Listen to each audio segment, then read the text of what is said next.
Somewhere in the records of antebellum Louisiana, buried beneath layers of plantation ledgers and auction house receipts, there exists a name that should have been remembered. A man who stepped into makeshift fighting rings 37 times and walked out alive every single time, while his opponents did not. The authorities never intervened, the newspapers never reported it, and the men who profited from his fists made certain that no official record would ever tell the full story. What we're about to reveal comes from private journals, estate documents, and testimonies that were deliberately hidden for over a century.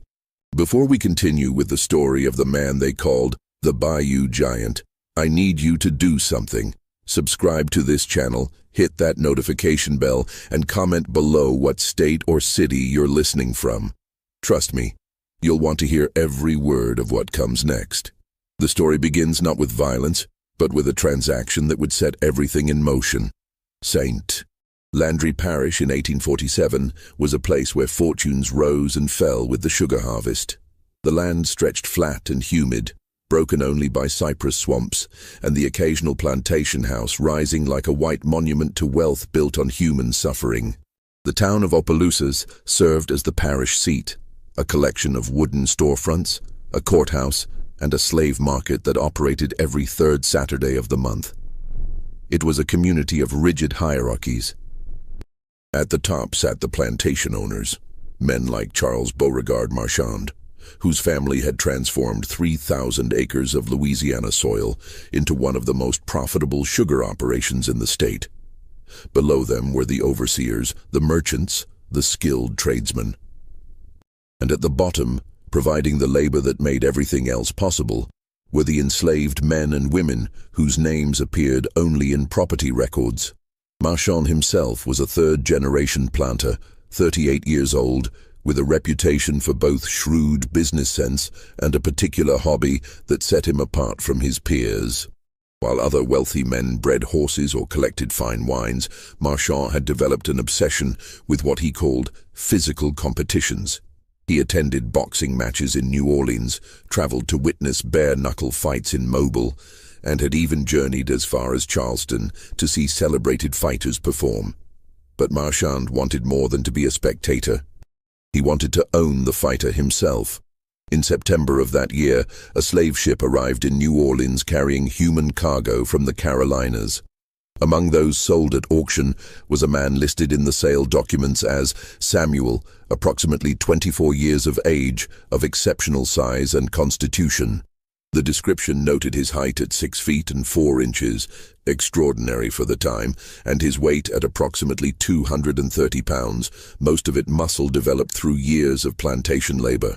Marchand paid $800 for him, nearly double the going rate. The other bidders thought him a fool. Samuel had a reputation for being difficult, for resisting his circumstances in ways both subtle and overt. He'd been sold 3 times in 4 years, each owner eager to be rid of him despite his obvious physical value.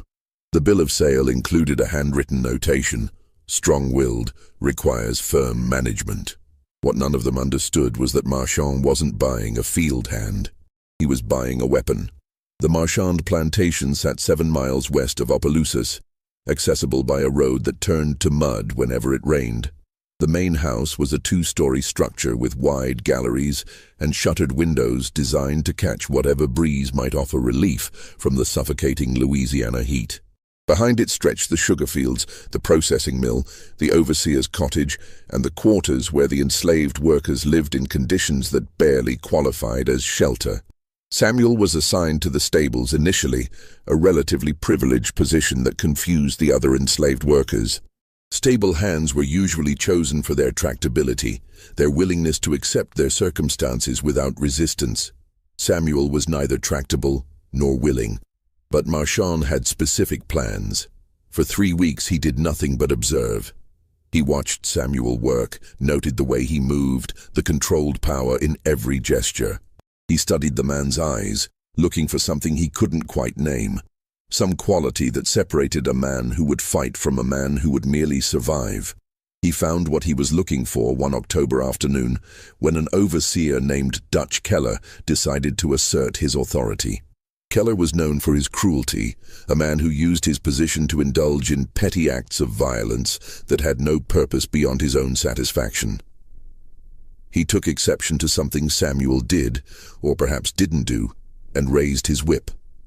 Samuel caught his wrist mid-swing. The entire plantation seemed to hold its breath.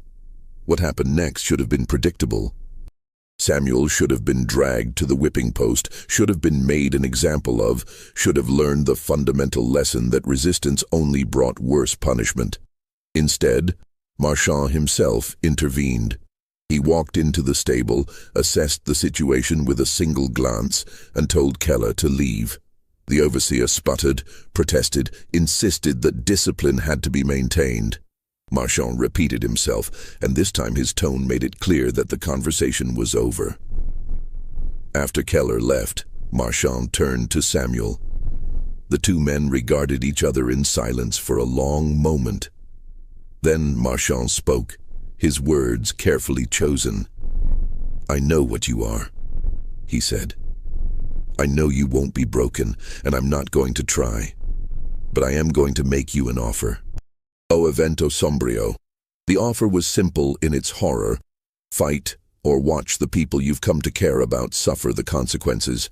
Marchand was not a stupid man.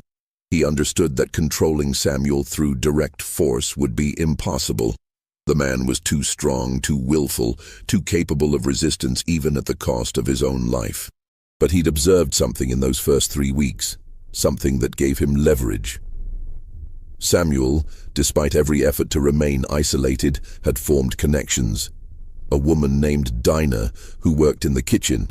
An older man called Silas, who'd shown him which paths to take through the property. A boy of perhaps 10, who followed him around the stables whenever his own work allowed. Marchand made it clear, if Samuel refused to fight, or if he lost, these people would pay the price. They would be sold separately to the worst plantations Marchand could find. They would be given to overseers like Keller with explicit permission to do as they pleased. They would suffer in ways that Marchand described with enough clinical detail to make his point. But if Samuel fought and won, they would be protected. They would be given extra rations. They would be spared the worst of the plantation's cruelties. And Samuel himself would receive privileges, better food, his own cabin, freedom from the field work that destroyed men's bodies years before their time. The first fight was arranged for November 14th, 1847, in a clearing 3 miles from the plantation house. Word had spread among the wealthy planters of the parish that Marchand had acquired something worth seeing. 15 men gathered that evening, each bringing their own enslaved fighter, each confident that their man would prove superior. The ring was nothing more than a space cleared of underbrush, marked by torches driven into the ground at rough intervals. The rules were explained with brutal simplicity. Fighters would compete until one could no longer continue. No weapons, no mercy. The owner of the winning fighter would collect a purse contributed by all participants. Samuel's opponent was a man named Jupiter, belonging to a planter named Etienne Roussel. Jupiter had fought 3 times before and won each match. He was older than Samuel, perhaps 30, with scars that testified to a life of violence. Roussel had brought him specifically to humiliate Marchand, to prove that size meant nothing against experience. The fight began just after sunset. What happened in that clearing over the next 17 minutes would establish the pattern for every fight that followed. Samuel moved with a combination of raw power and surprising control, each strike calculated for maximum effect. He absorbed punishment that would have dropped most men and continued forward as if pain were merely a distant concern. Jupiter fought with skill and experience, landing blows that opened cuts above Samuel's eyes, that bruised ribs, that should have slowed him down. They didn't. The fight ended when Jupiter collapsed, his body finally betraying him. He was carried from the ring, breathing but unconscious. The plantation doctor who examined him later recorded severe trauma to the head and torso, condition critical. Jupiter died 4 days later, though the official cause was listed as fever. Samuel stood in the center of the ring, blood running down his face, and waited for permission to leave. Marchand collected his winnings, nearly $200, and afterward took Samuel aside. Their conversation was brief. Marchand asked one question: "Can you do that again?" Samuel's answer was equally brief: "As many times as necessary." Over the next 18 months, Samuel fought 11 more times. Each fight followed the same pattern. Wealthy planters gathering in secret locations, their enslaved fighters pitted against each other for entertainment and profit. The winners celebrated while the losers were carried away. Of those 11 opponents, 8 died, some in the ring, others in the days and weeks that followed from injuries too severe for their bodies to overcome. The fights became events. Planters traveled from as far as Baton Rouge and Lafayette to watch. Stakes grew higher. Marchand's reputation grew with each victory, and he made certain to leverage it. He expanded his plantation, purchased more slaves, invested in new sugar processing equipment. The money from Samuel's fights provided capital that legitimate business alone could never have generated so quickly.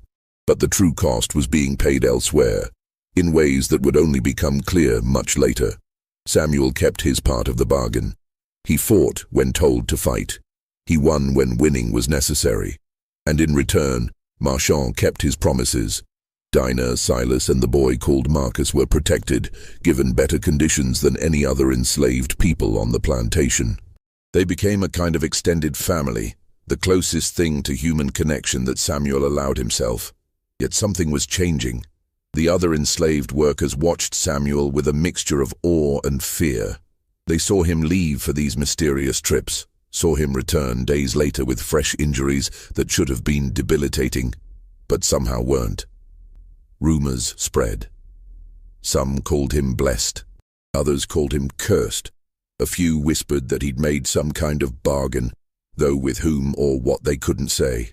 The white overseers and workers developed their own theories. They gave Samuel wide berth, spoke to him only when necessary, avoided eye contact.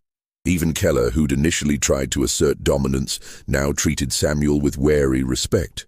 It was an unnatural dynamic in a system built on the absolute subordination of black bodies to white authority, and it created tension that ran through the plantation like an underground current.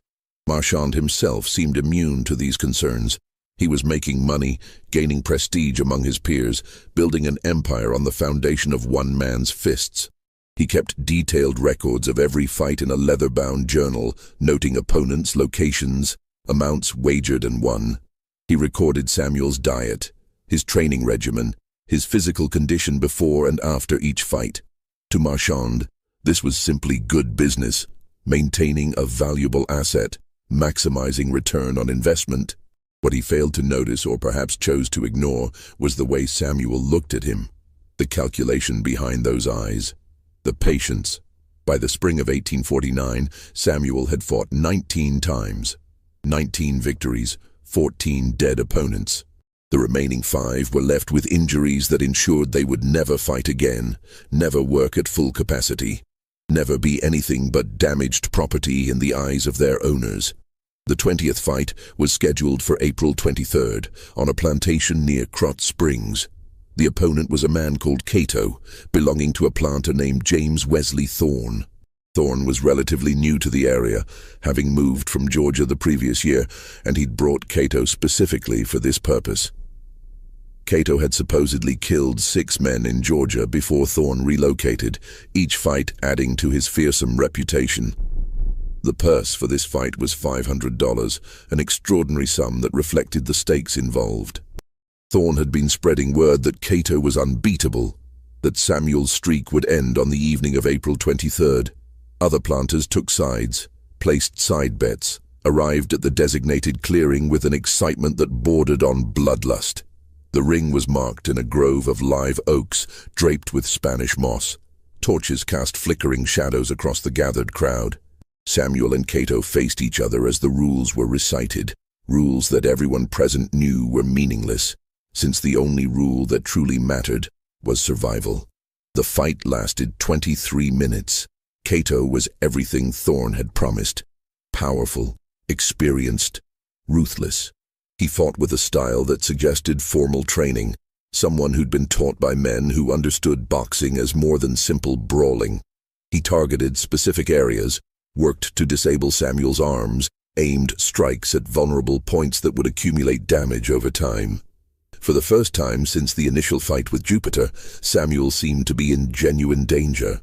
Cato landed combinations that staggered him, opened a cut over his left eye that bled profusely enough to impair his vision. The crowd noise shifted, sensing that they might witness Samuel's first defeat. But something happened in the 16th minute of the fight. Cato landed a particularly devastating blow to Samuel's ribs, a strike that produced an audible crack. Samuel dropped to one knee. Thorne was already celebrating. Marchand's face had gone pale.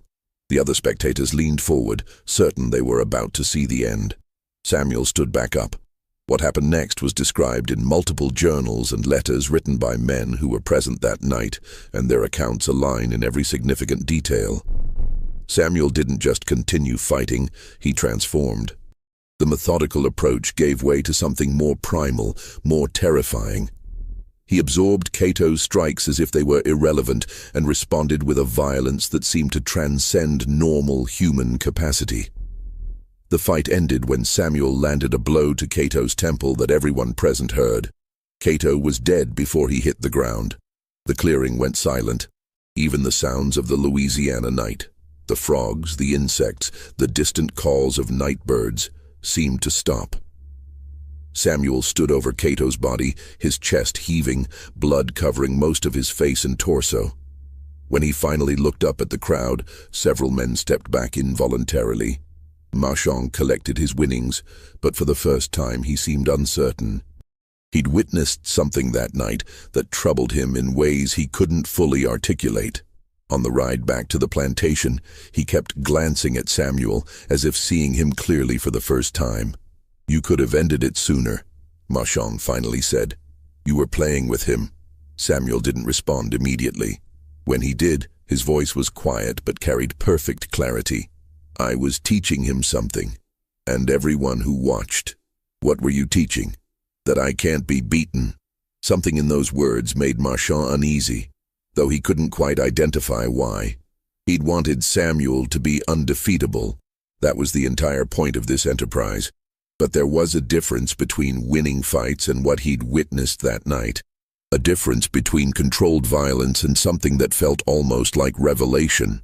They returned to the plantation in silence, and for the next several days, Marchand found himself reviewing his journal, reading through his meticulous notes, trying to find the moment when things had shifted. When had this stopped being about profit and started becoming something else? When had Samuel stopped being merely dangerous and become something more troubling? He never found a satisfactory answer, and by the time he realized he should have been looking for one, it was already too late. The fight with Cato changed the dynamic in ways that rippled outward from that grove of live oaks. Word spread through the network of plantations, carried by enslaved workers who communicated through channels their owners could never fully monitor. Stories grew in the telling. Samuel wasn't just strong, he was unstoppable. He wasn't just skilled, he was somehow protected. The specifics varied, but the core message remained consistent. Here was a man who'd found a way to be free, even while enslaved. For some, this was inspiration.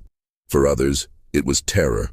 Marchand received offers from planters throughout Louisiana and into Mississippi. They wanted to see Samuel fight. They wanted to test their own fighters against him. They wanted to be part of the spectacle that had become legendary across the region. Marchand accepted these challenges selectively, always negotiating for higher stakes, always extracting maximum value from each event. Between April 1849 and September 1850, Samuel fought 12 more times.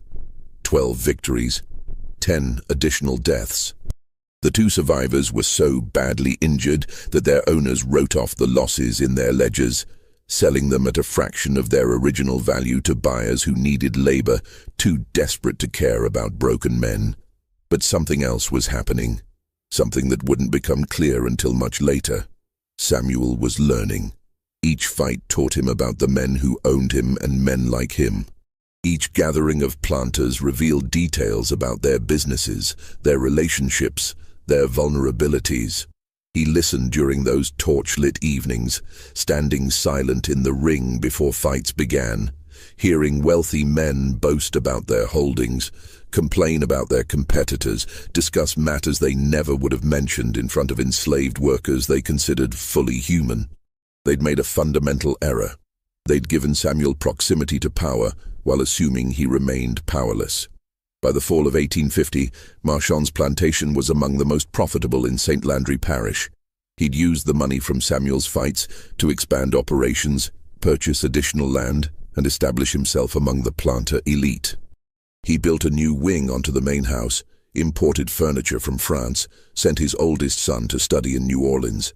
Success bred confidence, and confidence bred carelessness.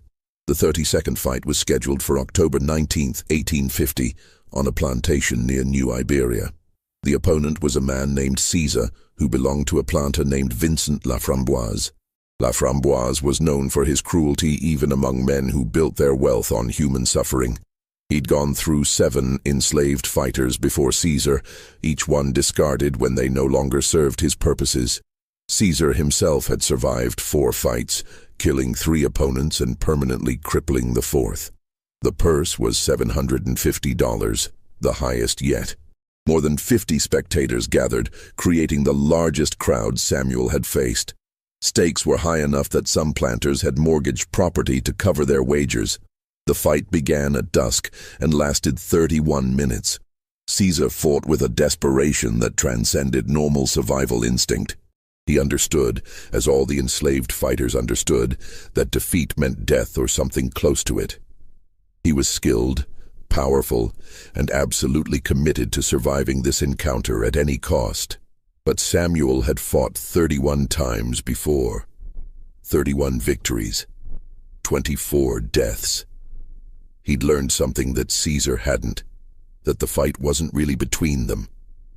It was between the men who owned them, the men who wagered on their bodies, the men who would profit either way from their pain.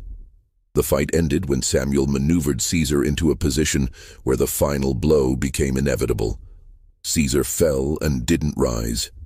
The plantation doctor pronounced him dead at the scene. Samuel stood in the ring, waiting for permission to leave, when something unexpected happened. One of the enslaved workers who'd been forced to attend, a man named Benjamin, who belonged to a planter named Collier, stepped forward and spoke directly to Samuel. It was a violation of every rule, every protocol. Several overseers moved to intervene, but something in the moment made them hesitate. "How many?" Benjamin asked. Samuel understood the question. 32. "And you?" "Still here." It was a brief exchange, no more than a few seconds, but every enslaved person present understood its significance. Samuel wasn't just surviving, he was winning. Not the fights themselves, which were meaningless, but something larger. Something about refusing to be destroyed by a system designed to destroy him. The overseers finally moved to separate them, but the moment had already happened. As Samuel left the ring, several other enslaved workers met his eyes. A direct look that would normally result in punishment. The message was clear. They saw him. They understood. Marchand collected his winnings and departed quickly, sensing that the atmosphere had shifted in ways he didn't fully comprehend. On the journey back to his plantation, he finally articulated the concern that had been growing since the fight with Cato. This needs to stop. Samuel, sitting in the wagon bed with his hands bound, a precaution Marchand had recently instituted, didn't respond. "I mean it," Marchand continued, though it wasn't clear whether he was speaking to Samuel or himself. "This has gone too far." But of course it hadn't gone far enough. Not yet. The problem with creating a legend is that legends develop their own momentum. Marchand wanted to stop arranging fights, wanted to step back from the enterprise that had made him wealthy, but increasingly uncomfortable. But the other planters wouldn't allow it. They'd invested in this spectacle, built their own reputations around their association with it. They pressured Marchand, made it clear that refusing would have consequences for his business relationships, his standing in the community. his ability to operate successfully in a social structure built on networks of mutual obligation. So the fights continued. Fight 33 against a man named Prometheus ended in 12 minutes. Dead. Fight 34 against a man named Atlas lasted 19 minutes. Dead. Fight 35 against a man named Hannibal went 27 minutes dead. Each fight added to Samuel's legend. 2. Each victory reinforced the growing belief among enslaved workers throughout the region that here was a man who couldn't be beaten, who'd found some way to transcend the ordinary limitations that kept them all trapped in this system. The stories took on embellishments. Samuel could see the future. Samuel had been blessed by some power. Samuel was going to lead them all to freedom. Samuel himself remained silent about such speculation. He fought when told to fight. He won every time. And he continued learning, continued listening, continued gathering information about the men who owned him and the system that supported them. Marchand's journal entries from this period reveal his growing unease. On November 23, 1850, he wrote, "The fights have become something I no longer control. Samuel wins, as he always does, but there's a quality to these victories that troubles me. He's not just defeating his opponents, he's sending a message, to whom I cannot say." On December 8th, received word that 3 enslaved workers on the Roussel plantation attempted to resist their overseer. They invoked Samuel's name, claimed they were following his example. The situation was resolved with the usual measures, but it indicates a problem I had not foreseen. On January 14th, 1851, I have decided that the 36th fight will be the last. I will announce this to the other planters and make it clear that Samuel will no longer be available. The money has been substantial, but the cost in other ways has become too high. But Marchand never made that announcement, because on January 19th, 1851, something happened that changed everything. A young overseer named Thomas Gaines, recently hired and eager to prove himself, decided that Samuel had been given too many privileges.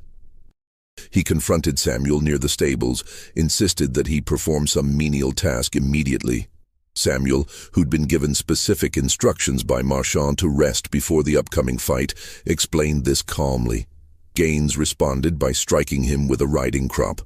What happened next was witnessed by 7 people. 4 enslaved workers, 2 other overseers, and a merchant who'd been visiting to discuss a business transaction with Marchand. Their accounts align in every significant detail. Samuel didn't retaliate. He simply turned and walked toward the main house, ignoring Gaines's shouted orders to stop. Gaines, furious at being disobeyed, raised the riding crop again and pursued. Marchand emerged from the house just as Gaines caught up to Samuel. He immediately understood what was happening and ordered Gaines to stand down. Gaines, too angry to think clearly, turned on Marchand and said something that several witnesses later refused to repeat in detail, though it apparently involved questioning Marchand's authority and suggesting that his treatment of Samuel had created dangerous precedent. Marchand fired Gaines on the spot. Gaines left, but not before making his own prediction. "You've created something you can't control, and when it turns on you, don't say you weren't warned." That evening, Marchand sat in his study with his journal open but unable to write. He'd been keeping these records for over 3 years, documenting every fight, every victory, every transaction. The journal had started as a business ledger, but had become something else, a chronicle of his own increasing discomfort with what he'd created. He finally wrote one sentence. Gaines was right, but he didn't stop. The 36th fight was already arranged, scheduled for February 2nd, 1851. The opponent was a man named Goliath, an almost comically on-the-nose name that suggested his owner's sense of drama, who belonged to a planter named Augustin Boudreau. Boudreau had been breeding and training enslaved fighters for 5 years, and Goliath represented his most successful experiment. The fight was held on Boudreau's own plantation near Breaux Bridge. More than 70 spectators attended, the largest crowd yet. The purse exceeded $1,000. Several planters had wagered additional amounts on side bets. creating a total pool of money that represented more than most Louisiana families would earn in 5 years. The fight began at 8 o'clock on a cold February evening. Goliath was enormous, 6 feet 6 inches tall, weighing perhaps 250 pounds. He'd killed 4 previous opponents, and Boudreaux had made certain everyone knew it. For the first time in 35 fights, Samuel seemed genuinely challenged. Goliath's size gave him reach advantages that Samuel couldn't easily overcome. His power was extraordinary.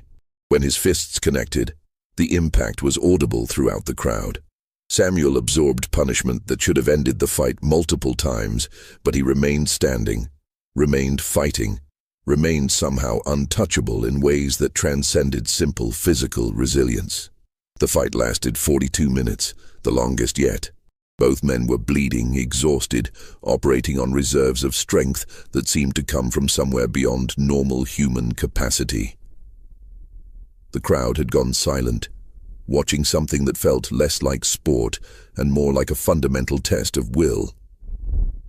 Samuel ended it with a combination of strikes that dropped Goliath to his knees. The final blow came when Goliath tried to rise, a strike to the side of the head that produced the distinctive sound everyone who'd been to these fights had learned to recognize, the sound of something vital breaking. Goliath collapsed forward and didn't move. The plantation doctor rushed forward, made his examination and pronounced what everyone already knew, dead on sight. Samuel stood in the center of the ring, swaying slightly but still upright. Blood covered his face and torso. His left eye was swollen shut. His breathing came in ragged gasps. And when he looked at the crowd, something in his expression made several men step backward involuntarily. Marchand collected the winnings, $1,400 total, and approached Samuel with unusual caution. "We're done," he said quietly. "No more fights. I mean it this time." Samuel's response was barely audible over the noise of the dispersing crowd. "One more." "What?" 37, Samuel said. "I need one more." Marchand wanted to refuse, wanted to end this before whatever was building finally erupted. But he looked into Samuel's eyes and understood that this wasn't a request. It was a statement of fact. There would be one more fight whether Marchand agreed or not. "Why 37? Marchand asked. Samuel's answer was simple and terrible. "Because that's how many it takes." Marchand never recorded in his journal what he thought that meant. Perhaps he didn't want to know. The final fight took place on March 17, 1851, at a location that had been kept secret until the day itself. A clearing on the edge of the Atchafalaya Basin, far from any plantation house, accessible only by narrow paths through the swamp. The secrecy was necessary because by then, law enforcement officials had started asking questions. Too many deaths, too many suspicious circumstances, too many rumors circulating among enslaved populations about a man who couldn't be beaten. The journey to the clearing began before dawn. Marchand arranged for Samuel to travel separately from the other spectators, taking a circuitous route through backwater channels that only the most experienced boatmen knew. The air was thick with morning fog, and the sounds of the swamp, the splash of alligators sliding into dark water, the calls of herons hunting in the shallows, created an atmosphere of primordial isolation. They arrived to find the clearing already prepared. Someone had spent considerable effort making this location suitable for what was to come. Torches had been driven into the ground at intervals, though they remained unlit in the morning light. A rough ring had been marked with rope staked into the soft earth. Wooden planks had been laid across the muddiest sections to provide stable footing for spectators who would pay premium prices for the best viewing positions. The opponent for this 37th fight was a man named Ajax, belonging to a planter named Leopold Crane. Crane had imported Ajax from somewhere in the Caribbean specifically for this purpose, spending nearly 18 months searching for a fighter he believed could finally defeat Samuel. Ajax had supposedly killed 9 men in fights across 3 different islands, and Crane had paid an extraordinary price to acquire him, $2,000, plus the promise of profitable business arrangements that would make the investment worthwhile if Ajax proved victorious. Ajax himself was brought to the clearing in chains, a precaution his owner insisted upon. He was massive, perhaps 6 feet 7 inches tall, with a build that suggested both natural strength and years of forced conditioning. His face bore scars that testified to previous fights, and his eyes carried a particular quality, not rage exactly, but a kind of resigned determination. He'd learned, as all enslaved fighters learned, that survival meant winning, and winning meant doing whatever was necessary. But there was something else about this final fight, something that wasn't revealed until much later. Crane had made a separate arrangement with several other planters, including a man named Heiress Talbot, who'd lost significant money wagering against Samuel over the past year. They'd agreed on a simple plan. If Ajax couldn't beat Samuel in the ring, they would ensure Samuel didn't leave the clearing alive. They'd brought armed overseers, positioned them around the perimeter, given them explicit instructions. Rifles had been distributed, escape routes had been blocked. This clearing, deep in the swamp, would become Samuel's grave one way or another. Marchand learned about this plan approximately an hour before the fight was scheduled to begin.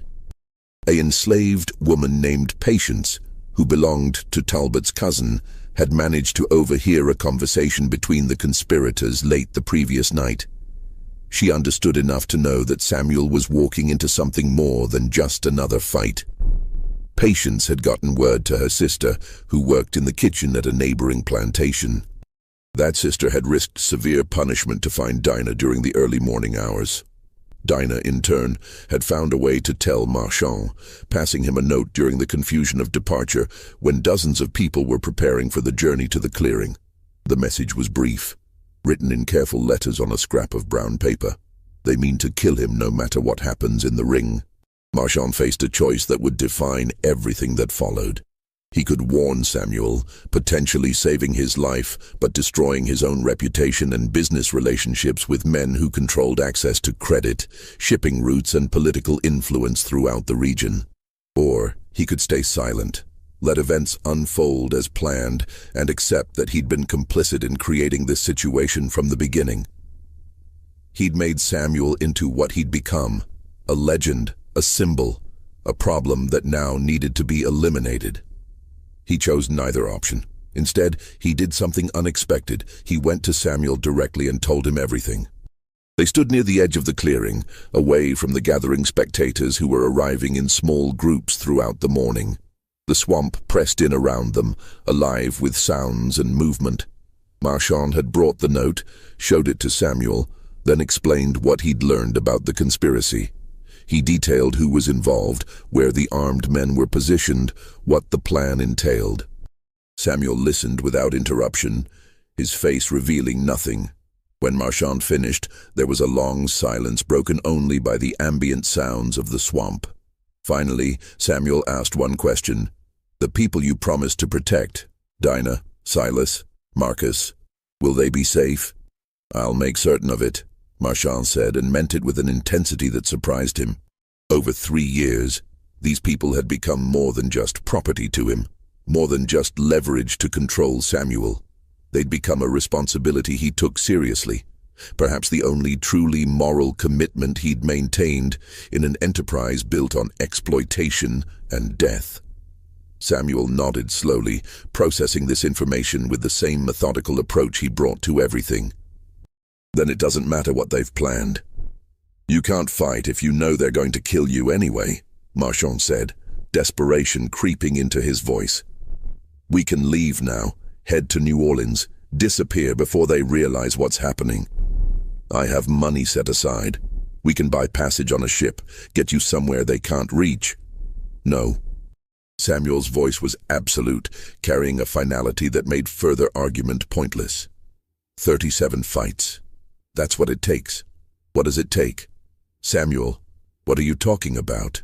But Samuel had already turned toward the ring, moving with the calm certainty of a man who'd made his peace with whatever was coming. Marchand wanted to grab him, force him to listen, make him understand that walking into that ring was walking into death. But something in Samuel's bearing made it clear that this wasn't ignorance or resignation. This was choice. By noon, more than 80 spectators had gathered, the largest crowd Samuel had ever faced. They represented wealth and power from across Louisiana and into Mississippi and Texas. Several had traveled for days to witness this fight, driven by curiosity about the legend Samuel had become.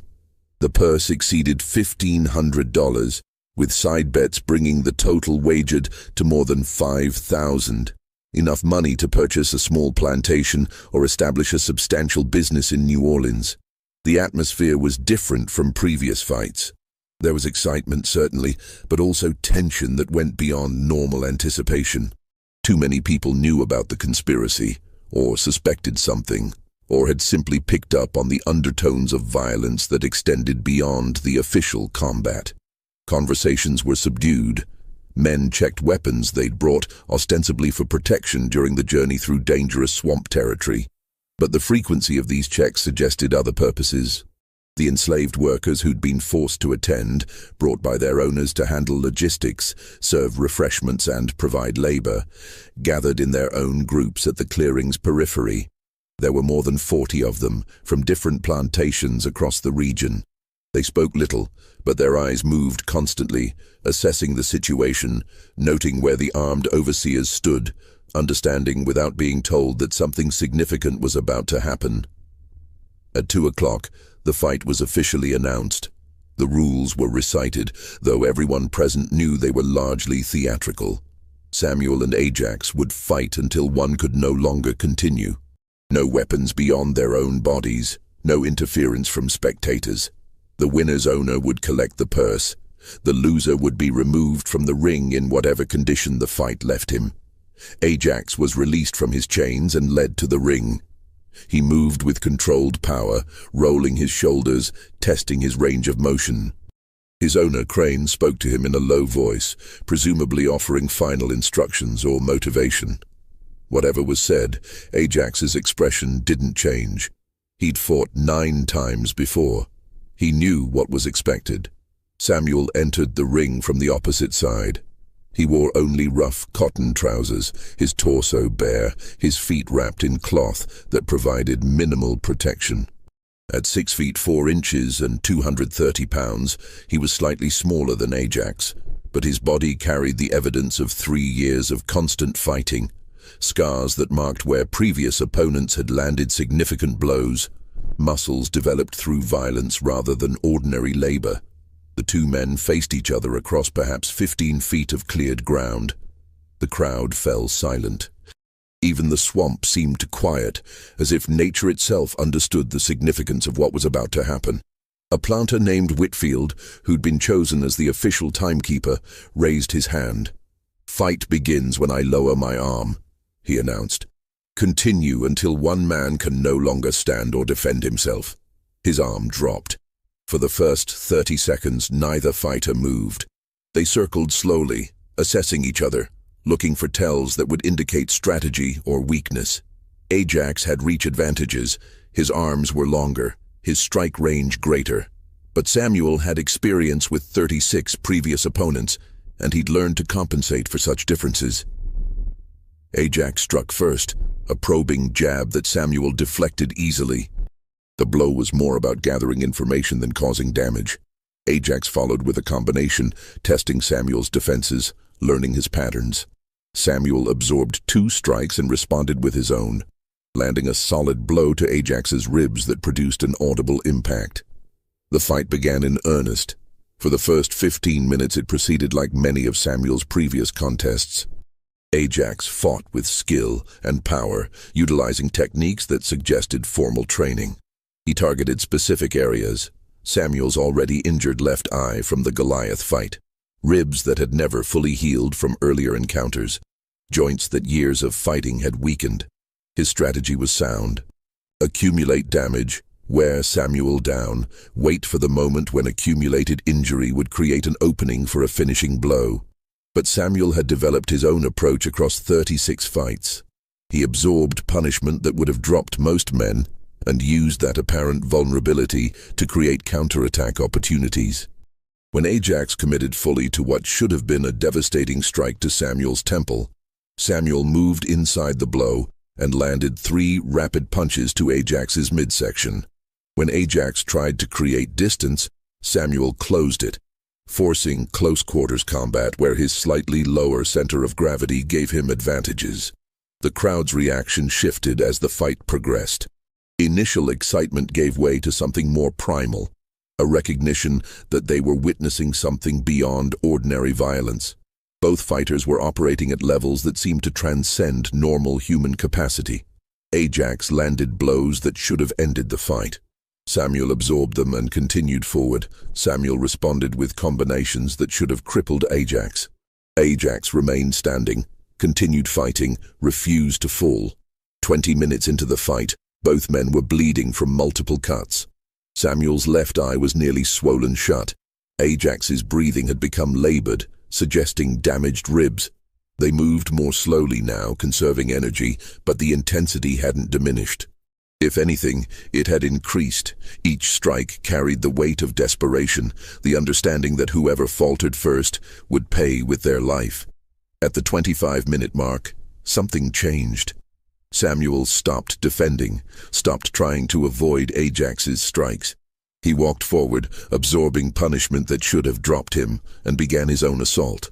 The strategy was shocking in its simplicity. Trade blow for blow, pain for pain, damage for damage, and trust that his will to survive would outlast his opponents. Ajax tried to retreat, tried to create the distance that would let him use his reach advantages, but Samuel kept coming. Each strike Samuel landed seemed to carry all the accumulated anger of 36 previous fights, 3 years of being forced to perform for the entertainment of men who considered him property, a lifetime of systematic dehumanization that had tried and failed to break something essential inside him. The crowd had gone completely silent now, watching something that felt less like sport and more like a fundamental test of human will. Several spectators looked away. Others leaned forward, unable to tear their eyes from what was happening. The enslaved workers at the clearing's edge stood perfectly still, understanding that they were witnessing something that would be talked about for generations. The fight lasted 33 minutes total. It ended when Samuel landed a final blow to Ajax's temple, a strike that everyone present knew was fatal even before Ajax began to fall. His body went rigid, then collapsed forward into the mud. The plantation doctor rushed into the ring, made his examination with practiced efficiency, and pronounced what everyone already knew. Ajax was dead. Samuel stood in the center of the ring, swaying slightly but still upright. Blood covered most of his face and torso, mixing with sweat and mud, until he looked like something that had emerged from the swamp itself rather than walked into it. His breathing came in ragged gasps that suggested damaged ribs or worse. His left eye was completely closed. His right hand hung at an odd angle, possibly broken from the force of his final strikes. But he was standing. After 37 fights, after killing 37 men, he was still standing. He looked directly at the crowd, and something in his expression made several men step backward involuntarily. There was no triumph in that look. No satisfaction, only a kind of terrible awareness, the understanding of what he'd become, what he'd been forced to become, and what that meant for everyone present. Talbot, standing near the clearing's edge with his armed overseers positioned nearby, gave a signal. It was subtle, just a slight nod, but its meaning was clear. The overseers raised their rifles, aiming at Samuel from 3 different angles. The plan was proceeding as arranged. Ajax had failed to win in the ring, so Samuel would die anyway, cut down by gunfire and left in the swamp, where his body would disappear into the dark water. But before anyone could fire, something extraordinary happened.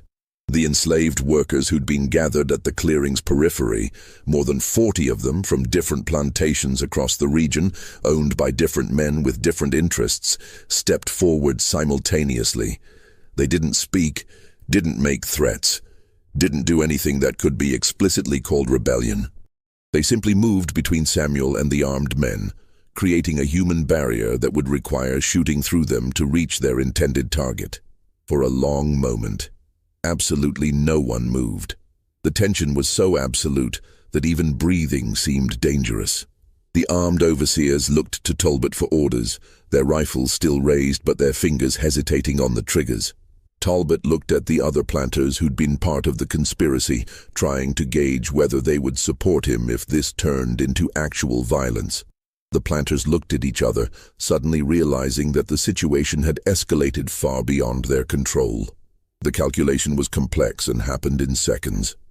Shooting Samuel meant shooting through enslaved workers who belonged to other planters, which meant destroying property that wasn't theirs to destroy. It meant potential legal liability, financial consequences, and the breaking of unwritten rules that governed relationships between men of their class. It meant transforming what was supposed to be a quiet elimination into something that would require explanations, investigations, official scrutiny.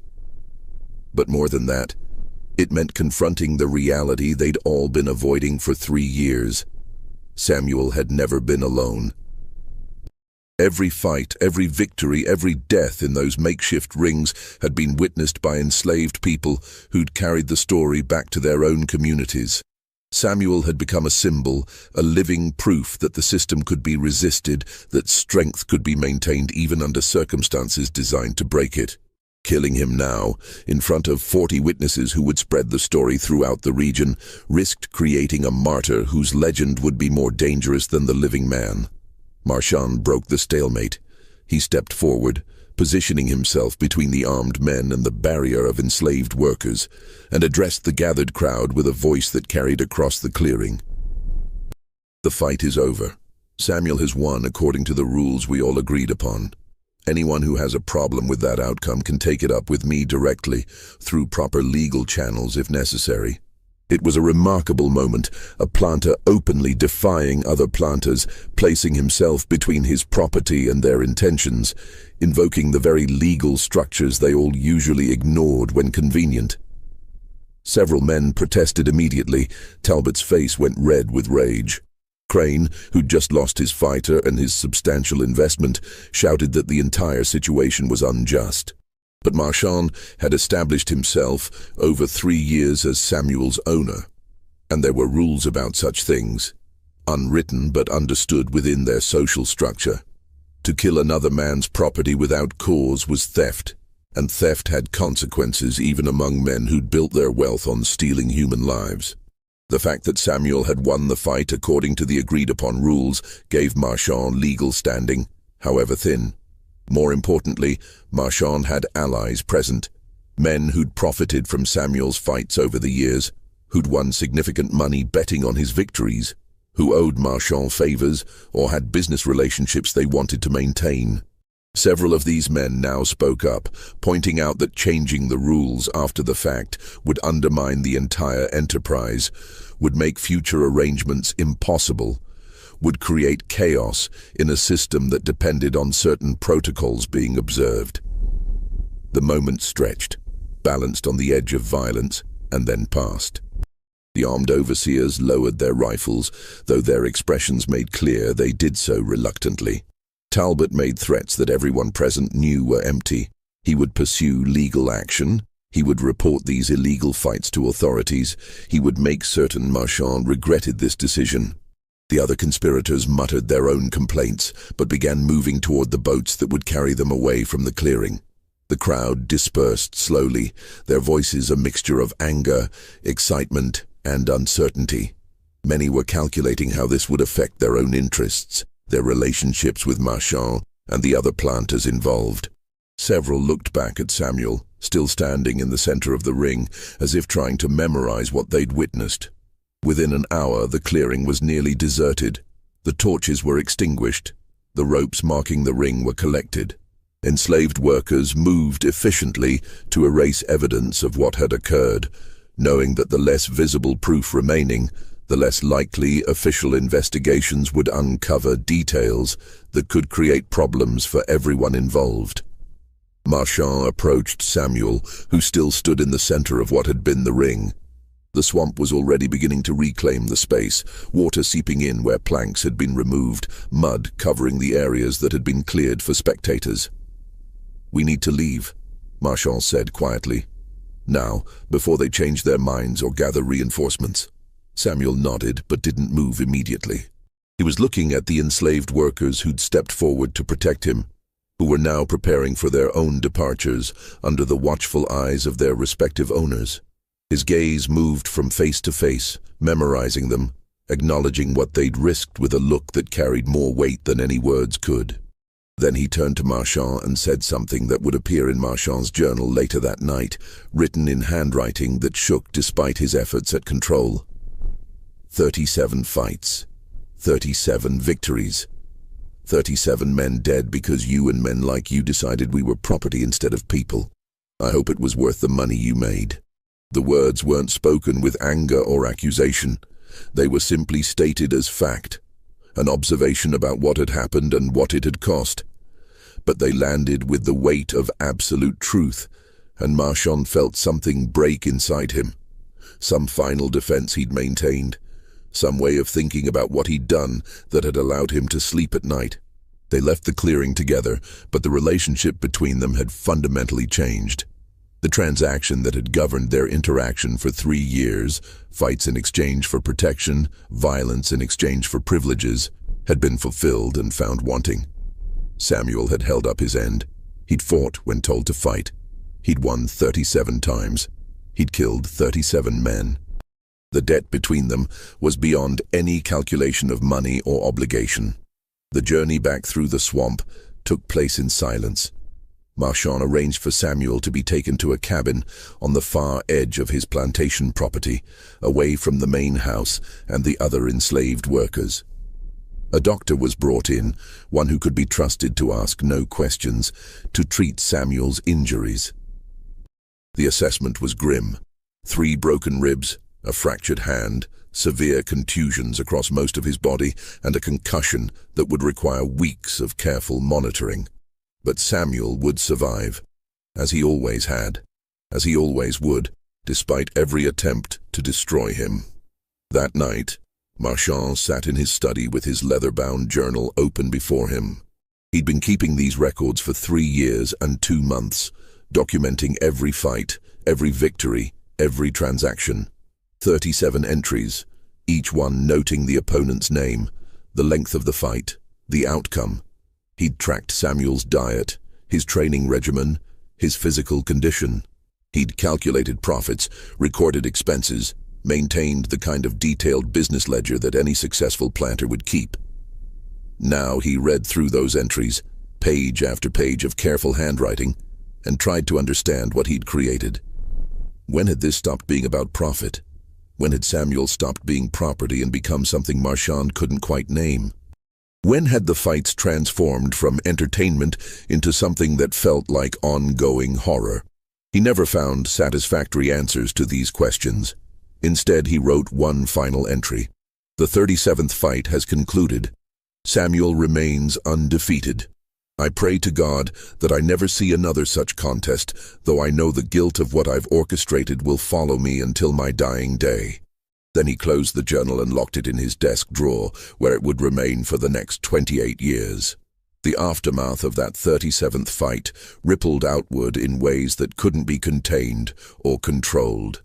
Word spread not just about Samuel's final victory, but about what had happened afterward.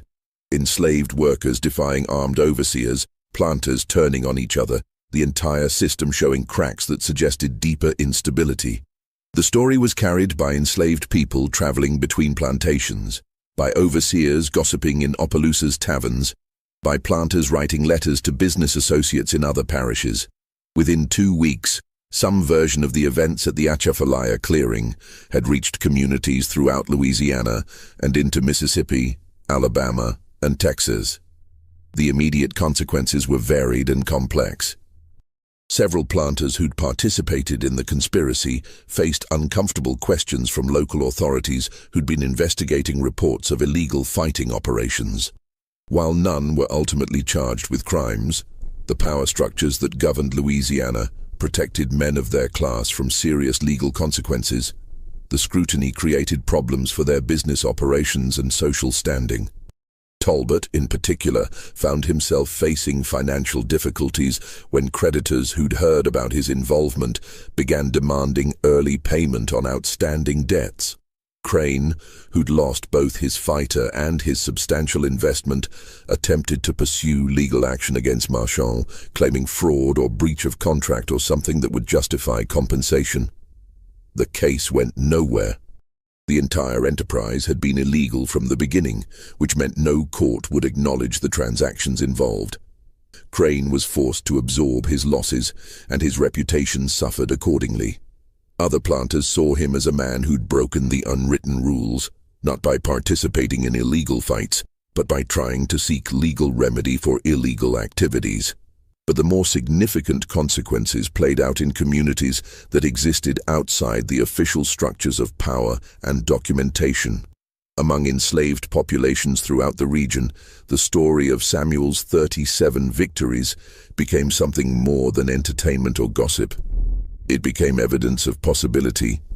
Here was a man who'd been forced into circumstances designed to destroy him, who'd found ways not just to survive, but to maintain his humanity, his connections to others, his capacity for strategic thought even under the most oppressive conditions. The details were elaborated, embellished, transformed through each retelling. Some versions claimed Samuel had freed dozens of people directly. Others said he'd killed twice as many men as the documented 37.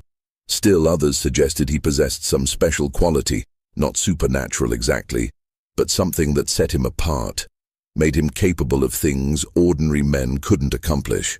These embellishments didn't diminish the story's power. If anything, they amplified it, turning Samuel from a specific individual into a symbol that could carry meanings beyond his actual experiences. Marchand kept his promises with a thoroughness that surprised even him. Within 2 weeks of the final fight, Dinah received her freedom papers along with $150, enough money to establish herself in New Orleans with prospects beyond simple survival. She left on March 31st, traveling with a merchant family who owed Marchand favors and could provide safe escort. Marchand never saw her again, though he received 2 letters over the following years confirming that she'd established herself successfully as a seamstress, had married, had started a family. The letters thanked him, though the gratitude felt hollow given everything that had led to her freedom. Silas received his papers on April 7th, along with $100 and a letter of introduction to a free black community in Mobile. He was older, nearly 50, and the transition to freedom after decades of enslavement was difficult in ways that documentation couldn't capture. But he adapted, found work as a carpenter, lived quietly until his death in 1867. His grandchildren would later tell stories about their ancestor who'd known the legendary Samuel, who'd been part of something significant, even if the full details remained unclear. Marcus, the boy who'd followed Samuel around the stables, who'd been perhaps 10 years old when all this began, presented more complicated challenges. He was young enough that freedom without family or support structures could be dangerous. Marchand arranged for him to be apprenticed to a free black carpenter in Opelousas, a man named Thibodeau, who could provide both training and protection. The arrangement cost Marchand $200 plus ongoing financial support, but he paid it without complaint. Marcus learned the carpenter's trade, eventually established his own successful business, and lived until 1903. He named his first son Samuel. Samuel himself remained on Marchand's plantation, but their relationship had transformed into something unprecedented in the slave-owning South. Marchand offered freedom papers as well, prepared the documentation and presented it to Samuel barely 2 weeks after the final fight. The conversation that followed was brief and troubling. "I'm giving you your freedom," Marchand said, holding out the papers. "You've earned it 1,000 times over. You can go wherever you want, do whatever you want. You'll never have to fight again." Samuel looked at the papers but didn't take them. What about the others?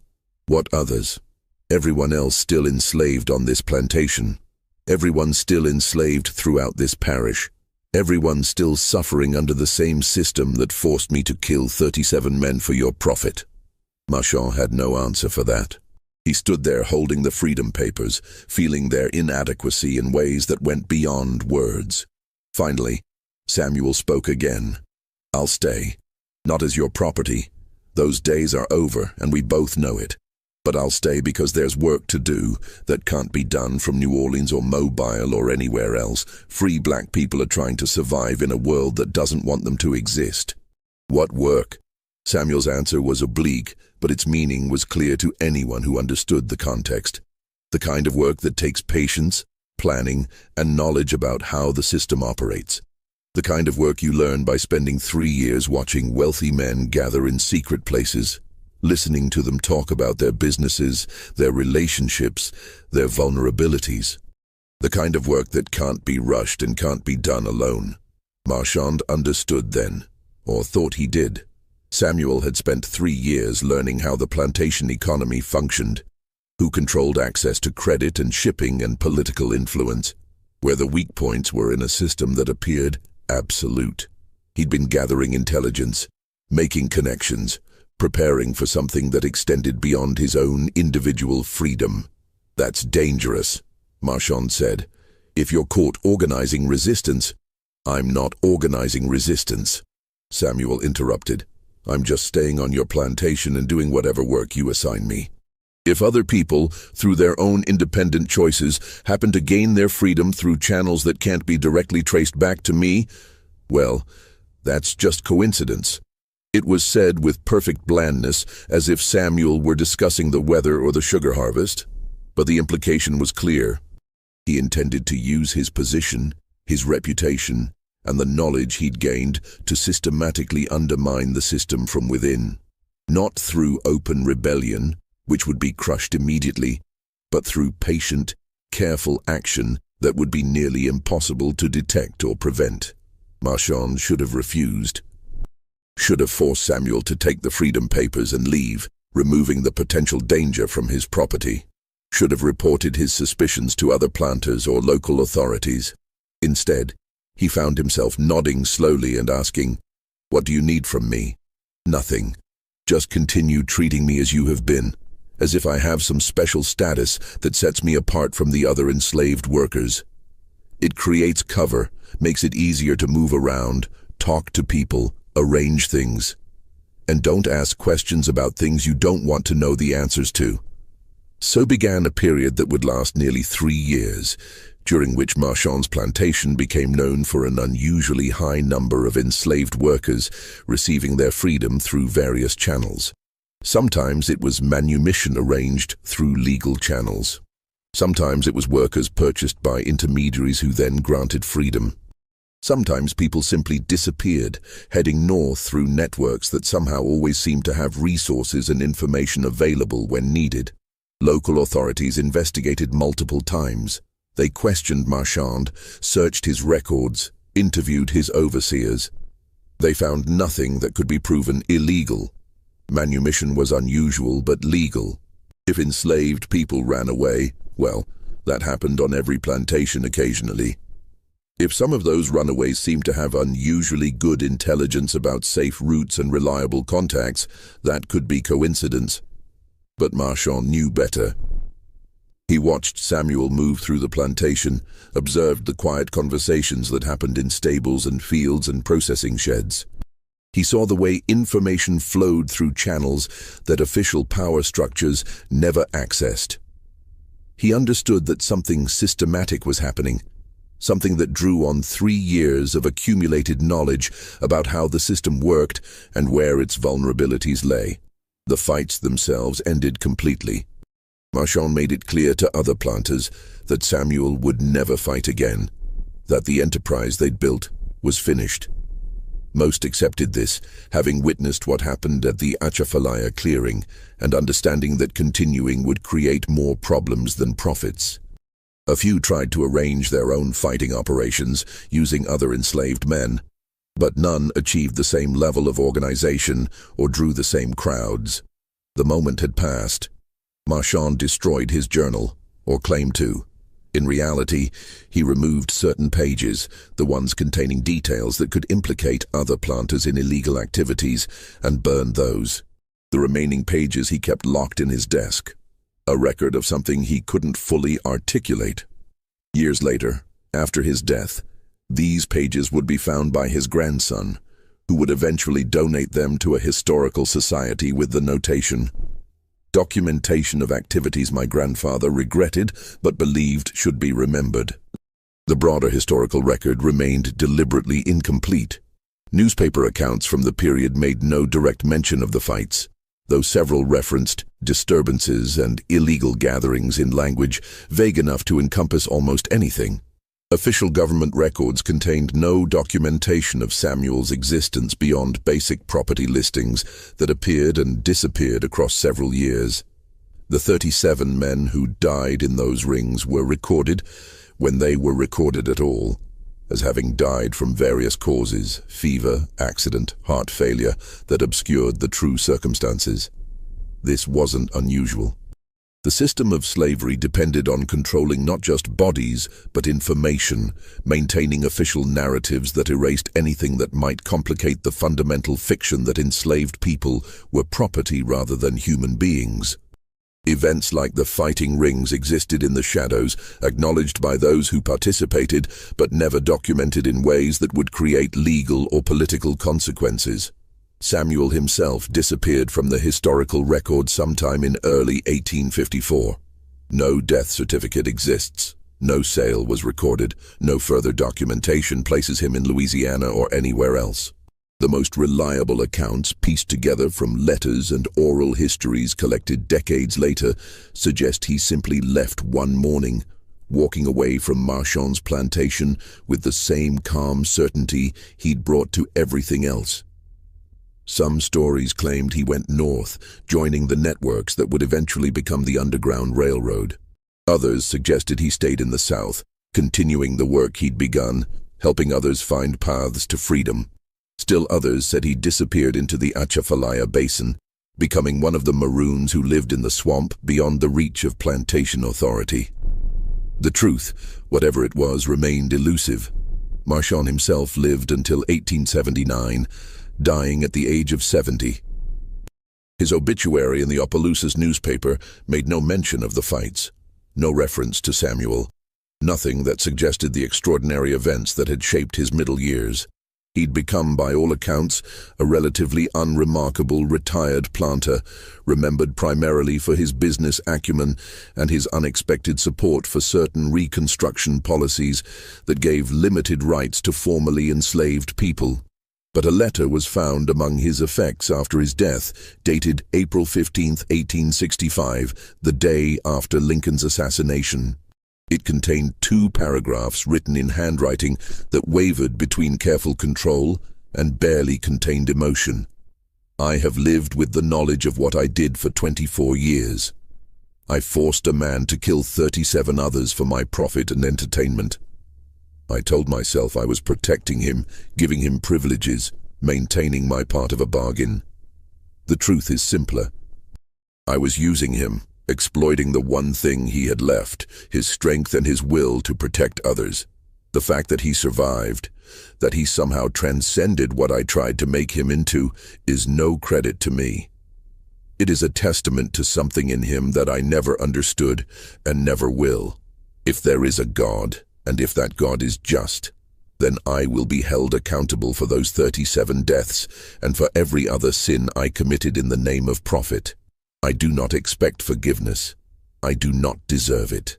I can only hope that the small actions I took in later years, the freedoms I granted, the money I provided, the support I gave to Reconstruction efforts, might count for something in the final reckoning. But I doubt they will. Some debts cannot be paid." The letter was unsigned, but the handwriting matched Marchand's journal entries from years before.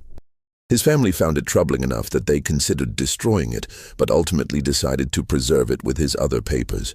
It would eventually find its way to an archive at Louisiana State University, where it remains available to researchers studying the period. The question of whether Samuel's story was real or embellished fact or legend continued to be debated among historians who encountered fragments of documentation over the following decades. Fight records were sparse and often contradictory. The few official documents that mentioned anything resembling these events used language so vague as to be nearly meaningless. Newspaper accounts were similarly unhelpful, either silent on the topic or making oblique references that could mean almost anything. But among the descendants of enslaved workers from St. Landry Parish and surrounding areas, the story remained remarkably consistent in its essential details. There was a man called Samuel, sometimes called the Bayou Giant, who fought 37 times and was never beaten. Who killed 37 men, not because he wanted to, but because he was given no choice. Who used those fights to learn about the system that enslaved him and eventually found ways to dismantle it from within. Who understood that true freedom wasn't about winning fights, but about changing the circumstances that made the fights necessary. The specific details varied with each telling. The exact dates shifted. The names changed. The locations became less precise. But the core truth persisted, passed down through generations who understood its significance not as literal history, but as deeper truth about resistance, survival, and the indestructible human spirit that even the worst systems could never fully break. In 1932, a researcher named Elizabeth Hartwell, working for the Federal Writers Project, interviewed a woman named Sarah Desmond, who was then 93 years old and living in New Orleans. Sarah's grandmother had been enslaved on a plantation near Opelousas during the 1840s and 1850s. The interview was preserved in the Library of Congress archives. My grandmother told me about a man who fought for white men's entertainment, but never let them break his spirit. She said he was the strongest person she ever knew, not because of his body, but because of his mind. He understood things about the world that took the rest of them years to learn. When the war came and freedom finally arrived, there were dozens of people throughout the parish who credited him with helping them survive until that day came. She said his real victory wasn't the fights he won, but the people he saved. When Hartwell asked if Sarah's grandmother had known this man personally, the response was carefully ambiguous. She knew him well enough to understand what he represented. That was all anyone needed to know. The clearing on the edge of the Atchafalaya Basin where that final fight took place was reclaimed by the swamp within years. Water rose, vegetation took over, and within a decade, no trace remained of what had happened there. The swamp erased evidence the way it erased everything eventually, not through violence, but through patient, inevitable reclamation. But the memory persisted. Local people, particularly descendants of enslaved families, would sometimes point to that general area and tell stories about what had happened there. The details varied, but the themes remained constant. Violence forced upon people who found ways to survive it, resistance that took forms the oppressors never anticipated, human dignity maintained even under circumstances designed to destroy it. Whether Samuel himself lived to see the end of slavery, whether he died free or enslaved, whether he existed exactly as described or was a composite of multiple people's experiences, these questions remained open. The historical record was deliberately incomplete, maintained by people who had every incentive to erase such stories from official memory. But the story survived anyway, preserved in oral traditions, in fragmentary documents, in the collective memory of communities that understood its importance. It survived because it represented something essential about the period, about the system of slavery, about human resistance to oppression. It survived because whether every detail was literally true or not, the fundamental truth it represented was undeniable.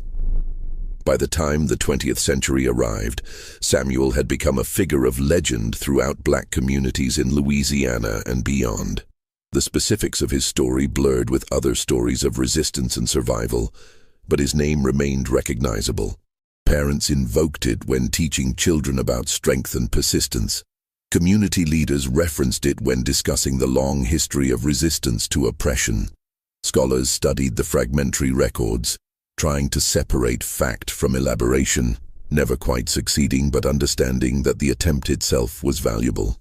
In 1968, during the height of the civil rights movement, a young activist named Marcus Johnson, named after the boy who'd followed Samuel around the stables more than a century before, wrote an essay about the legend for a Black history publication.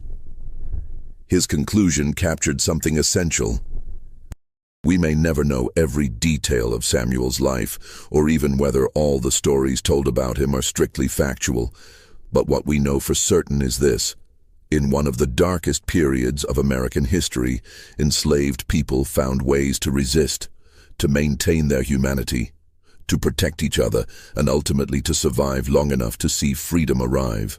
Samuel's story, whether literal history or symbolic truth, represents all those countless acts of resistance and survival.